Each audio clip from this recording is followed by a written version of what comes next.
Hey everybody, Ace Trainer Liam here and welcome to another Branched Evolution video. For those of you who don't know what Branched Evolution is, you can click here to check out my first video on Branched Evolution where I explain it in its entirety. There'll also be a link in the description for people who have annotations switched off or are watching on a mobile device. But with that out of the way, let's get straight to today's video. In today's video, we're going to be looking at the Branched Evolutions of Eevee. But as I said in my previous Branched Evolution video about Eevee, it has way too many evolutions to cover in just one video. So I'm covering each generation of evolutions separately. Today we'll be looking at Eevee's Generation 2 evolutions, Umbreon and Espeon. And to help us out, we have a very special guest. Greetings everyone, my name is Isla and thank you Liam for having me on your channel. I can't wait to chat about Umbreon and Espeon. In fact, it'll be like taking this little nostalgia trip back to 12-year-old me who couldn't quite understand why Eevee decided to join the dark side and their Jolteon dreams were crushed forever.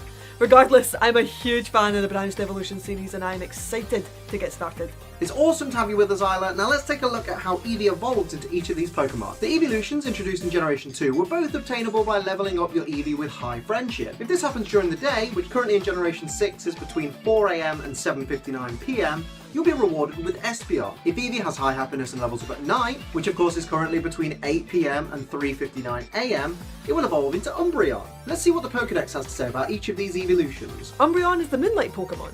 It stands at 3 feet 3 inches tall and weighs 59.5 pounds. According to the Pokédex, Umbreon evolved as a result of exposure to the moon's waves. It hides silently in the darkness and waits for its foes to make a move. The rings on its body glow when it leaps to attack.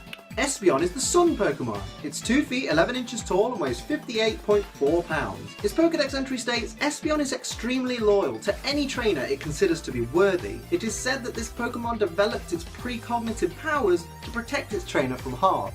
Much like Liam said in the previous Evolutions video, all Eevee's evolved forms maintain a similar body shape to Eevee, but take on a colour scheme and extra features that reflect their typing.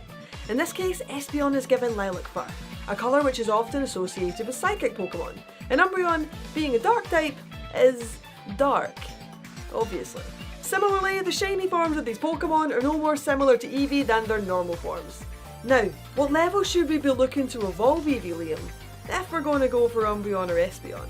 Much like the Generation 1 evolutions, if you want your Umbreon or your Espeon to know Baton Pass or Double Edge, you'll have to wait until Eevee is level 33 or 37 respectively. If those moves aren't of interest, get Eevee's friendship up and evolve it as soon as you can. I definitely suggest making sure you evolve Eevee into Umbreon or Espeon by level 33 at the latest, so you don't miss out on Moonlight or Morning Sun respectively, two very handy HP recovery moves.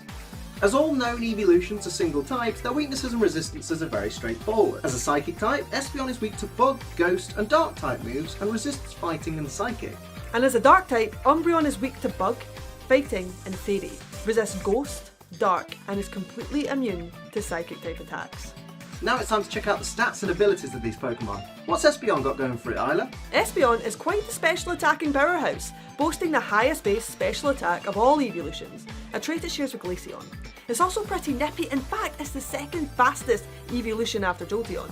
The downside is though that Espeon is incredibly fragile. It can take special hits, but a well-timed dark or ghost type physical attack will KO Espeon with ease. By the way, this is why it's important to make sure your Espeon has a ghost or dark type move at its disposal to deal with these threats before they deal with you. Espeon's primary ability is Synchronize, which passes a burn, poison or paralysis back to the foe. Just a little known side note too, if toxic spikes are in effect and a Pokemon uses Roar or Whirlwind, if a Pokemon with Synchronize is forced into the battle by this move and is poisoned by the spikes, the opponent who forced the switch will be poisoned too. Anyway, Espeon's hidden ability is Magic Bounce, which reflects most non-damaging moves back at the user. This ranges from stat-lowering moves like Screech to status-inducing moves like Will-O-Wisp, and even things like Taunt and Torment. So Liam, now that I've schooled you on Espeon, what does Umbreon bring to the table? Now last time I raved about how bulky Vaporeon was, but Umbreon has next level bulk. It boasts the highest base special defense stat of all current evolutions, but it's also blessed with great physical defense and a HP stat that will keep this Pokemon stalling out your opponents for days, especially if you listened to me earlier and made sure your Umbreon learns Moonlight. I would say the downside to Umbreon is its low attack and special attack stats, with attack being the slightly better of the two, but being a dark type, Umbreon gets to combine same type attack bonus and its below average speed with moves like Payback or Astonish, giving it a chance to dish out decent punishment. Although let's face it, you're just going to stick leftovers on it, use Toxic and then spam Moonlight and Protect, aren't you? Like Espeon, Umbreon's primary ability is Synchronise, which I'm not going to explain again, since Isla covered it pretty damn thoroughly already. For its hidden ability, Umbreon gets Inner Focus, which protects it from flinching. This is handy in making sure your opponent wastes their turn trying to flinch you, while you still manage to lump them with a status condition. So there you have it, 2 very different ways to evolve your Eevee, both with very different uses. But which do you guys prefer? Let us know in the comments. And Liam, which one do you prefer? This is weird. I normally do the wrap-up bit. Personally, I prefer Espeon, mainly because I'm an impatient battler who likes to charge in all guns blazing, which is a style Espeon really suits. I've used an Espeon quite a lot in my Wi-Fi battle streams, and it really can be super effective.